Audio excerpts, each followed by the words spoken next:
It's time to eat. What are you hungry for? Sit down and get ready to consume an abundance of fantasy football knowledge from Ross Tucker and Joe Dolan. Feed me now. I'm starving. On the Fantasy Feast Eatin' Podcast. Yeah, let's eat, baby. It is the Fantasy Feast Eatin' Podcast, and it is presented by DraftKings, the greatest fantasy site in the world. DFS, best ball. Get the DraftKings app on your phone. I'm Ross Tucker, former NFL offensive lineman, 5 teams, 7 years, bunch of podcasts. We are in off-season mode, but there really is no off-season. You know what I mean? Like, all that changes is rather than doing the Ross Tucker Football Podcast 5 days a week, we do it 3 days a week because we want you to use the other days to listen to the Even Money Podcast, the College Draft Podcast, the Business of Sports Podcast, or, of course, this here Fantasy Feast Podcast. And again, twofold. Number one, fantasy football is year-round now. It just is. And number two, it's such an awesome, very talented group of people that devote their entire lives to the NFL and diving in for information to try to make their fantasy teams better and their fantasy customers better. Like our guy, Joe Dolan from fantasypoints.com, where you should use the code FEAST. There is Joe. There, by the way, your logo, Joe, I talked about it before. You can check it out on YouTube, youtube.com/Ross Tucker NFL. The Fantasy Points logo is straight fire. Yeah, it is. That was one, we had the idea early on, and it was one of those things where we hired like a bunch of different designers, and we had different guys trying to do things, and it so happens like one of the first designs we came up with, I was never to get my mind off of it, which turned out to be this one, which is like, it's the little like DFS point where you're playing DFS and it shows you where you rank on the sliding scale of the caching, and then it has a little flame at the top. So I don't know. It's just I think it fits the site. I think it fits the aesthetic of the site, and also it's eye-catching. Like, hey, what's that logo? So I think, with that was one of our first early successes of Fantasy Points. Awesome. Hey, here's the deal with Fantasy Points, by the way. Make sure when you go over there to get your content, you use the code FEAST when you sign up, because next year started 2 days ago, Monday, the day after the Super Bowl. Check him out, by the way, on social at FG_Dolan. I'm at Ross Tucker NFL, Twitter, Instagram, Facebook. We've got the awesome YouTube page where you can check out Joe's. Is that your home office? Is that your attic? What is that, Joe? This is what they call down south as the bonus room. That's what they call it. It's above the garage. And I needed a bonus room. I work from home. I needed one. So I'm starting to get, obviously my wife and I, she was in school, so we had never owned before. This is the first house we've ever bought. So like, we're still in the process of furnishing the whole house. And I get kind of like, I have the secondhand couch over here. We bought a new couch. I finally got some shelves back there that I don't have books on. You can, if you see me lean back there, you can see I have this shelf unit that I literally just got up here this week. And this weekend, I'm going to start putting some of my memorabilia and stuff on there. But I'm going to get another TV up here, more TVs. I have multiple TVs over here that you can't see. But yeah, it's my home office. It's where I spend my days. It's where I do my podcasts. And it's a great office. It's nice to finally have that. Yeah, you got to check it out. YouTube.com/Ross Tucker NFL. You can check out all the shows, by the way, at Ross Tucker Pod. And this is very important, especially for you Dynasty folks out there. We take questions. Like we take questions. Email us questions, ross@rosstucker.com. But I did think, Joe, looking at it, that it did look to me like it was above a garage. Like I could just kind of tell by the structure and the fan. It either looked like an attic or a bonus room above a garage. Joe, Super Bowl. That was the only scenario I did not account for. The Chiefs I was not getting both expecting blown that. out. Yeah. Ross, it was let's cut it to the chase here. It was an ass kicking, a complete butt whipping. I mean, Could've it been was even worse. And I'm glad it was that bad, because the last thing I wanted to be doing this week after this NFL season that we just got through was talking about the refs. That's the last thing I wanted to be doing. And I know there were some ticky-tack calls. I get it. Ross, I don't know if one of those calls goes the other way, if it changes the game, but Tampa Bay was the better team from the opening kickoff to the final whistle. I mean, let's just call it like it is. And we discussed it on the podcast, and it wasn't unique analysis. You and I discussing it was, I could see Tampa Bay's pass rush, Todd Bowles, affecting this game. It's exactly what happened. I don't think any of us expected it to happen in that way. Obviously, I know Patrick Mahomes played better than the numbers show. You wonder if the injury affected him. Obviously, he's going to have surgery.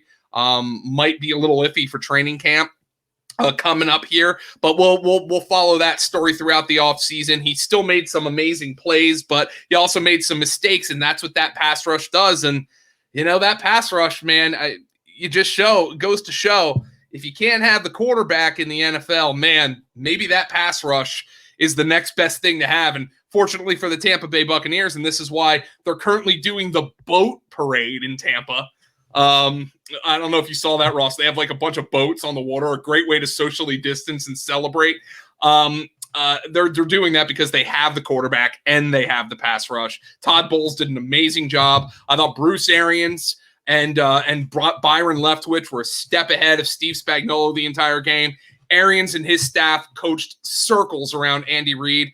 For those of us from the Philly area, PTSD. We have seen that game way too many times. Just look, I know there were things going on, obviously, with Andy Reid and the Britt Reid with the car accident that tragically injured the little girl. He might have been drinking. That I can't begin to say that had an impact on Andy Reid. But the fact of the matter is, from a football standpoint, he was completely outcoached in that game.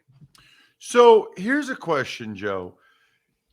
In your mind, does this have any impact on the Chiefs next year from a standpoint of any of their players, skill guys, fantasy purposes? Like, I tweeted this and I'm amazed. Bucs fans are like mad.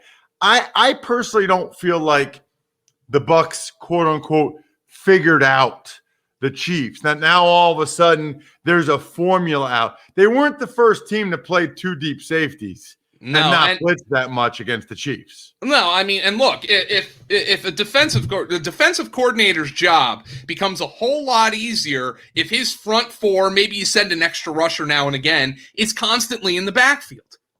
I mean, that's not a formula. Like if you were to say, oh my God, our opponents every week next year are going to be down 2 starting tackles, every defensive coordinator is going to take that, but it's not going to be a formula for beating the Chiefs. But it's kind of funny how, we talk, oh my God, Patrick Mahomes is making throws, even incomplete throws in the Super Bowl that no other quarterback on the planet Earth would make, like the one where he was nearly parallel to the ground and it went off the hands of Darrell Williams. He can still do those things, but it just goes to show that even Patrick Mahomes, even him, if you get in his face, you are going to force somebody into mistakes. That is not a formula. That's just, they had backup tackles. If the offensive line isn't good, we're going to pressure him. He's running around. I think, what was the stat? Next Gen Stats said he had nearly 500 yards of scrambling around in the offensive backfield, which is ridiculous number. He was running around. He's trying to make plays. He almost made some big plays. Tyreek Hill had a drop. Travis Kelce had a drop in that game. Uncharacteristic mistakes, but there's no formula. There's not the Buccaneers did what they needed to do. Todd Bowles saw the weakness and said, let's go out. Let's try to prevent a big play, and let's see if our pass rush gets home. That's what happened. The longest play for the Kansas City Chiefs in that game was a Clyde Edwards-Helaire run, which I think is I think it's delicious. I think are you serious? Say that again. At least until garbage time, I'm going to check to make sure I'm not wrong, but it was at least until very deep into the fourth quarter that the longest play from scrimmage for the Kansas City Chiefs was a Clyde Edwards-Helaire run. Okay, Travis Kelce had a 33-yard catch late in the game, but Edwards-Helaire's 26-yard run was longer than any play that Tyreek Hill made. It was longer than any play Sammy Watkins made. It was longer than any play Mecole Hardman made. 26-yard run by Clyde Edwards-Helaire. By the way, he had two of their longest plays from scrimmage. He had a 26-yard run and an 18-yard reception, and both of those came in the second half. So you're looking at a team that just was not capable of making big plays. It just did not happen. No big plays for the Kansas City Chiefs. And look, if a team's front four can get home that consistently, of course you're going to play two deep safeties and try to prevent teams from beating you over the top. That's not a formula. It's just something that every defensive coordinator would take if he could. Todd Bowles had the opportunity. He had the pass rushers, Barrett, Pierre-Paul. He had Vita Vea causing havoc on the inside. You could send an extra rusher every now and again with those great linebackers they had, and that was how they beat them. And Tom Brady played mistake-free football. Maybe they got a generous flag or two as well. But, I mean, every aspect of that game was dominated by the Tampa Bay Buccaneers. That was a well-earned Super Bowl victory. All right, so you talked about Clyde Edwards-Helaire. Let's just talk moving forward next year. Chiefs running backs, because Edwards-Helaire is back. I think Le'Veon Bell is probably gone. Yeah, he's Damian Williams is reportedly going to opt back in. I don't know. Is Darrell Williams still under contract there? Just what are you thinking? What's your initial reaction on the Chiefs backfield next year with Damian Williams back? If you get analytics, Ross, that show that a lot of people shut off the podcast at this point, I apologize to you. But I really hope you guys understand that I'm going to be pushing Clyde Edwards-Helaire again, because ultimately I still think he's the best talent in that backfield. He had a rough rookie season. I understand, people were validated. I don't care if they took a running back in the first round. They don't need him, and I'm going to go with the guys I'm going to go with the more proven assets. Like, for instance, towards the back end of the first round, you could have drafted somebody like a Derrick Henry last year. In many drafts, Clyde Edwards-Helaire, I know it sounds ridiculous right now, was going ahead of Derrick Henry in many drafts. So I don't think there's going to be a first round or early second round price tag on Clyde Edwards-Helaire again. Darrell Williams, by the way, is a restricted free agent. I know they like what he brings to the equation, and Damian Williams is going to be there. The advantage is I don't think Kansas City is going to be in the market for adding a running back to this fold. If you have Damian Williams, you bring back Darrell Williams as a restricted free agent, you have Clyde Edwards-Helaire. I don't think they're going to be going out in the veteran market and looking to improve there. Where I think they might want to look to improve is at wide receiver and try to get somebody reliable opposite Tyreek Hill. It is not something that they have right now. Interesting. Okay. What about for the Bucs running backs? I think, are they both free agents, Rojo and Fournette? Rojo's not a free agent. He's entering the final year of his rookie contract. But man, like 6 weeks ago, Ross, maybe 8 weeks ago, we were talking about Leonard Fournette as a healthy scratch. He was a legitimate difference maker in the playoffs. I mean, he was a tone setter. He was their go-to guy in some critical situations. I was of the mind that I thought Bruce Arians Leftwich made a mistake in that goal line series early in the game. The one bright spot for Kansas City. Oh my gosh. Ronald Jones had a couple of terrible runs there. Yeah, I mean, you've got to get in. Two of those were really bad. And I thought, Ross, Ronald Jones, we know what Ronald Jones is. If he has a hole and it's open, he can burst through it, and he has more burst than Leonard Fournette. But Fournette was running with a level of confidence that, I mean, he had moments like that in Jacksonville. I'm not trying to say that, especially when they made their run to the AFC Championship game in the 2017 season. I remember, I think it was a run in the AFC Championship game where he basically decapitated Kyle Van Noy. I mean, at the goal line. And we started to see some more of that Leonard Fournette for the Buccaneers. Now, here's the fascinating part. If you're Jason Light and you're trying to say we've seen teams in recent years get a little too sentimental with the core players who contributed to a championship. I'm looking at Philadelphia. Philadelphia is going to be in cap hell this year because of what they did with guys like Alshon Jeffrey and Zach Ertz. Can Tampa Bay avoid that? And Leonard Fournette is a big question in that regard. Is Tampa Bay going to bring back Leonard Fournette given his massive contributions in the playoffs? And by the way, it wasn't just as a runner. He was an excellent receiver. I hit every Leonard Fournette over prop known to man for the Super Bowl, and all of them cashed. The rushing yards, the receiving yards, the anytime touchdown, all of it cashed in the Super Bowl. And he was playing better football than I've seen him play. But is he going to stay motivated? Was he humbled by the release by the Jacksonville Jaguars? Is he thankful for the opportunity he got in Tampa Bay? If Tampa Bay doesn't pay Leonard Fournette, I think somebody else will.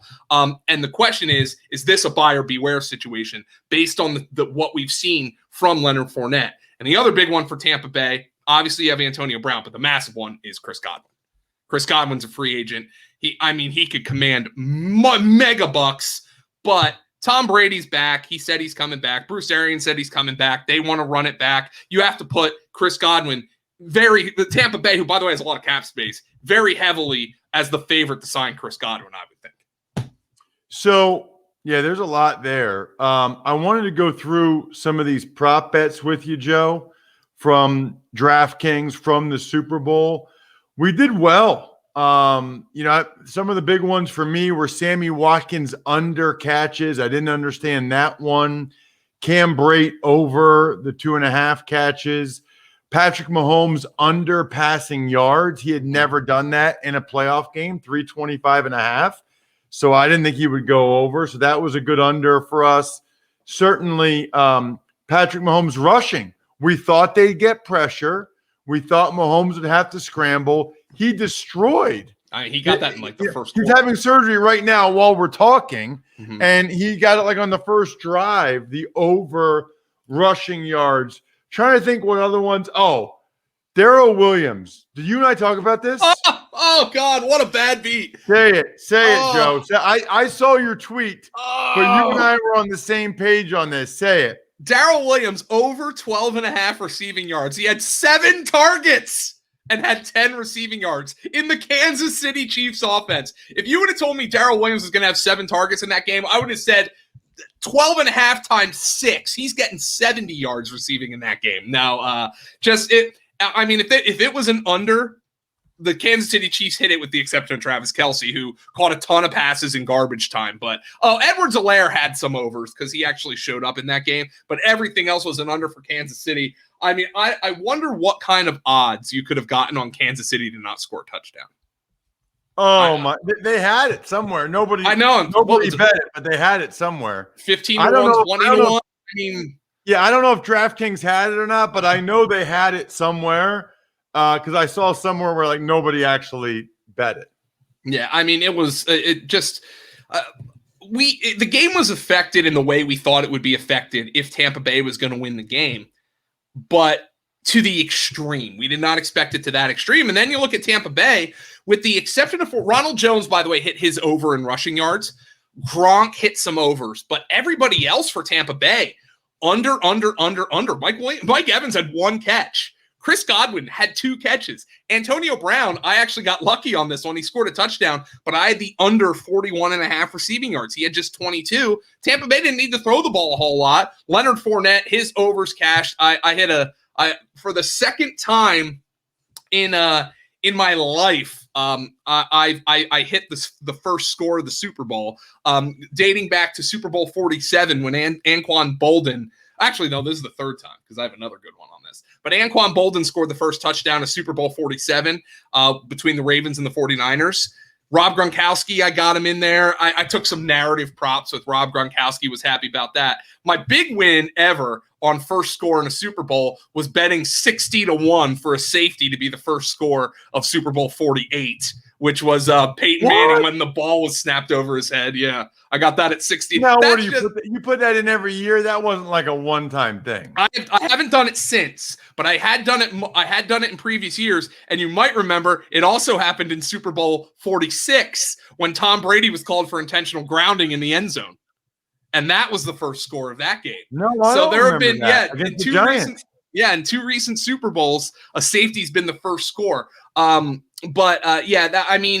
did well with the props. The unders were nuts in this game. Like that, you hit the nuts on the unders in the passing game. The run game, the overs were pretty profitable with Leonard Fournette, Ronald Jones. You already mentioned Mahomes and Clyde Edwards-Helaire.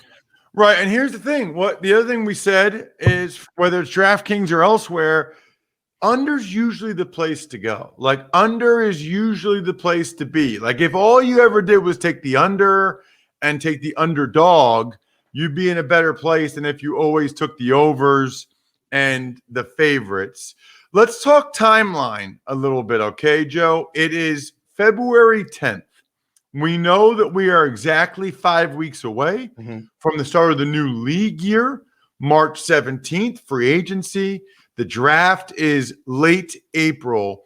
From a fantasy standpoint, right? Because we know that we have some listeners and viewers that are just mainly DFS. We have some that are season long. Talk to me about what the next couple months is about. Obviously, we will have guests on, and we'll talk about players and college prospects, and we'll get ready for the 2021 season for both DFS as well as season long. But right now, correct me if I'm wrong, Joe, kind of starts the process for people that are into best ball and dynasty, correct? Yeah, I mean, it's big dynasty time. I don't know, Ross, are you very online? Have you seen the sickos meme? No. Okay, it's a guy leaning up against a window and his shirt says sickos on it. And he's going, ha, ha, ha, yes, yes. That's the best ball players right now. This is sicko best ball season. If you are best ball sicko, you are loving this. Pre-free agency. As we're talking right now, Ross, if you were to tell me on Super Bowl Sunday that I'd get to Wednesday and we wouldn't have a Carson Wentz trade to talk about, I would have taken the under on that. I would have thought Monday or Tuesday. Now it looks like the Eagles and whoever they're negotiating with are playing a little bit of hardball here, trying to get the market driven back up in some regard. So we have Carson Wentz. We had Russell Wilson on the Dan Patrick Show this week come out and say, Ross, you're very familiar with the Dan Patrick Show, coming out and saying, hey, I don't know if I'm available. That's a Seahawks question.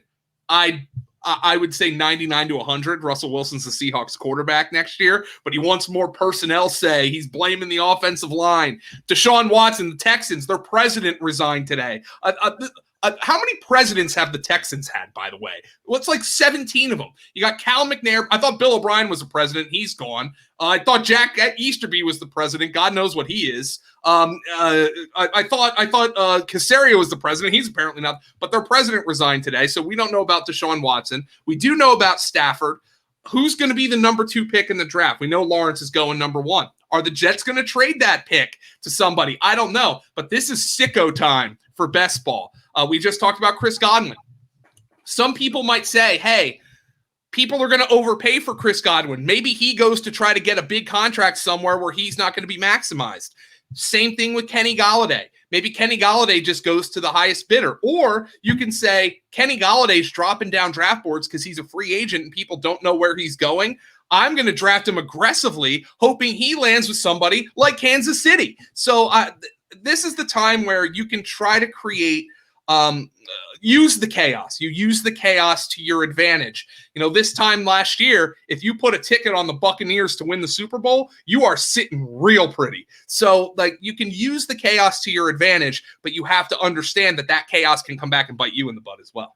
Right. So people are already doing best ball drafts at DraftKings and elsewhere because it's fun, because there's so much uncertainty. It's kind of like guessing, hedging, betting on what situations you think guys will find themselves in, which is fun. Also, talk to me about the Dynasty timeline, Joe. Well, I mean, Dynasty, you can do whatever you want now. Now, there will be some leagues that will be starting up a Dynasty league right now, Startup Dynasty, where everybody's available, including rookies. Many leagues, you might be in a dynasty league which drafts rookies before the NFL draft. The one I'm in with the fantasy point staff, we draft rookies after the NFL draft once we see their landing spots. But now is the time to get on board and start looking at scouting reports. Where might these guys land? We have a new hire at fantasypoints.com, Wes Huber, who's starting to do fantasy dynasty profiles he's going to have Jamar Chase up this week, Devontae Smith, Najee Harris. I'm sure you've heard of all those guys. Before we get into some of the deeper guys and guys like that, what is their ideal landing spot? And I think it's time. The great way to educate yourself is, hey, what is an ideal landing spot for some of these rookies? Or what is an ideal landing spot for some of these free agents? And you might start to try to get a vision of how these teams are going to fill out their teams in the NFL draft. So it's a great time to start speculating. It's a great time to do a little bit of decompression. It's a great time to start looking at coaching changes. What might change about the Los Angeles Chargers, who just had the rookie of the year in Justin Herbert, but fired their entire offensive coaching staff. Actually, their entire coaching staff. So it's a fascinating time of year. Hopefully, Ross, we're leaning into a more normal offseason. Unfortunately, it's going to be disrupted already because we're not going to have the NFL Combine in a traditional sense. So I don't know what that data is going to look like, but it's a really important time for Dynasty. See what's different about these pro days. I think they're kind of they're being streamlined by the NFL to make sure like the times aren't wildly different from location to location. But I'm really interested to see what those look like as well. There's just a ton of time to speculate and get prepared for that 2021 NFL season. Yep. And by the way, I talked about the Russell Wilson thing on today's Ross Tucker Football Podcast. Don't really understand that. Pretty surprised. Very unlike Russell. Not a big fan of it on multiple levels. Make sure you either check out the social media clips at Ross Tucker NFL, at Ross Tucker Pod, or go ahead and listen or watch today's Ross Tucker Football Podcast with Andrew Brandt. We'll have Greg Cosell on tomorrow's Ross Tucker Football Podcast. Next week, the 2021 fantasy season begins. We will start to have dynasty experts, best ball experts. We'll start to drive into the draft prospects as well. We might even give Joe a week off every now and then because he deserves it. Because like the fantasypoints.com logo, Joe is straight fire. Just make sure you use the code FEAST when you go over to Fantasy Points and sign up. He is at FG Dolan on Twitter. I'm at Ross Tucker NFL. We are at Ross Tucker Pod, and we are stuffed and done. Thanks for listening to the Fantasy Feast podcast. Make sure to also subscribe to the Ross Tucker Football Podcast, Even Money, Business of Sports, and the College Draft. All available at Apple Podcasts, rosstucker.com, or wherever podcasts can be found.